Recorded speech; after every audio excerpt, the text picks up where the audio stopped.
ভারতবর্ষে দেশ স্বাধীন হওয়ার আগে বিগত 200 বছর আগে থেকে আফগানিস্তান থেকে চলে আসা কিছু পাগড়ি মাথায় কালো পাঞ্জাবি পরা লোকদের দেখা যায় এবং তারা কলকাতায় এসে তাদের দেশের সুস্বাদু ফল ও ইত্যাদি সব আনাজপাতি নিয়ে ব্যবসা শুরু করে এবং তাদের আমরা পরিচিতি পাই কাবুলিওয়ালা বলে।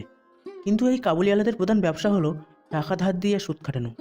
হ্যাঁ বন্ধুরা, আপনারা ঠিকই শুনেছেন, এই কাবুলিওয়ালারা তারা নিজের দেশে ছেড়ে চলে আসে এবং ভারতে এসে ব্যবসা শুরু করে। কলকাতার আফগানদের এখনও বলা হয় কাবুলিওয়ালা, যার অর্থ হচ্ছে কাবুলের মানুষ। যদিও কলকাতা শহর তাদের নতুন বাসস্থল, তবে তারা তাদের স্বতন্ত্র ঐতিহ্য এখনও ধরে রেখেছে।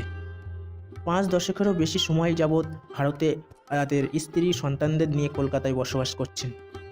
প্রথম দিককার কাবুলিওয়ালারা নিজ দেশ থেকে আনা মশলা, শুকনো ফল এবং আতর নিয়ে ফেরি করে বেড়াতো।